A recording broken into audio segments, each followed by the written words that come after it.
Dwarf Fortress is the culmination of decades of development, so as you can imagine, that makes it pretty unique.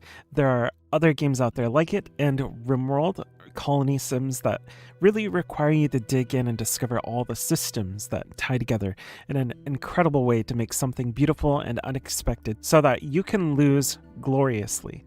We'll start with the new and upcoming. Clanfolk is all about crafting the legacy of your family. Your job is to build from nothing and to continue your family's clan for as long as possible. You'll need to manage resources, craft, and survive in order to become successful, and it's interesting tackling this from a different sort of scale. Clanfolk brings the focus down to a smaller group and is more focused in historical medieval Scotland. But for those who love playing with minute details and simulations and systems, you'll find a similar sort of fun that you found in Rimworld and Dwarf Fortress.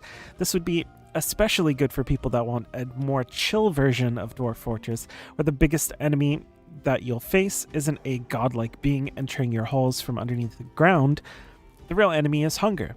You can play Clanfolk in early access right now on Steam.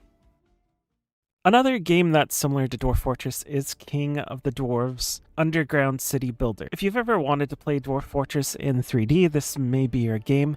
Though with being 3D, you do get a trade-off. The massive amount of complexity is a little more simplified.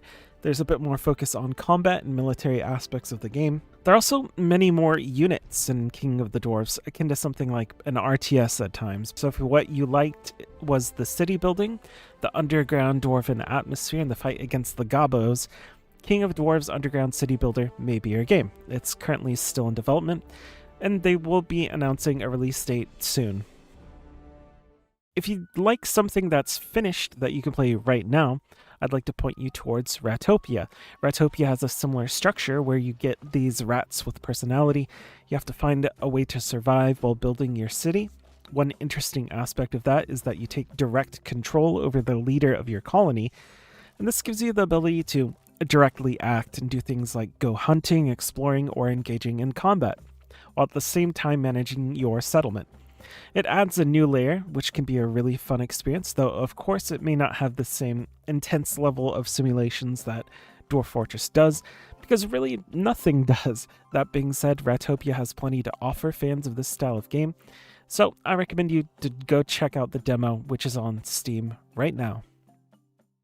And if you enjoyed Dwarf Fortress and Rimworld and thought you'd like to take this idea to a dungeon, look no further than KeeperRL. Some players of the game say that KeeperRL is like a light version of Dwarf Fortress, more approachable with different goals.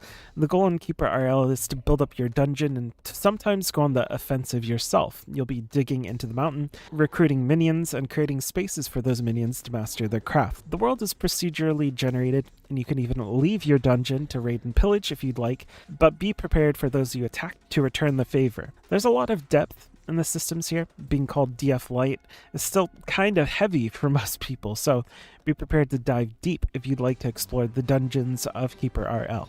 You can play it right now on Steam. And the next game I'd like to talk about is Oxygen Not Included. This is a space colony management sim that doubles as a plumbing and electrician simulator. You'll have to get down to the nitty-gritty of how everything works, and somehow you'll find some way to screw it all up, but that's really the fun of it. This one dives pretty deep into the technical aspects of simulating a space colony with a little less of the more broad simulation of Dwarf Fortress. You're not simulating an entire world and all its ecosystems here, but there are similarities in the way that you need to manage your colonists' needs, keep them happy, find a way to use all of your resources to stay alive. It's sort of a different focus in the same genre, but one that I think fans of colony sims should check out. You can play this one on Steam. And for the last game, I thought I'd bring you to a little more of an Eastern style with Amazing Cultivation Simulator.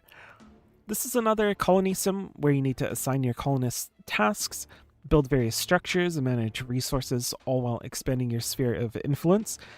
This game is surprisingly deep. while it might sound like it's some sort of farm sim, it's actually a very complex simulation, and it will take some time to really master how all of the different systems work together in order to be successful. The world is set in Asian mythology. It adds something to it that makes it feel much different than the other games on this list. So while you'll be engaging in the basics of building your colony, you'll also be exploring Chinese myths, spiritual traditions, and fighting all sorts of beasts and demons that want to take your society down. You can play Amazing Cultivation Simulator on Steam. So there's 6 different games for you to look into. This is a very rich genre with a lot to offer, so there's so many different kinds of games out there. Please feel free to put your favorites in the comments below so you can help other people find them.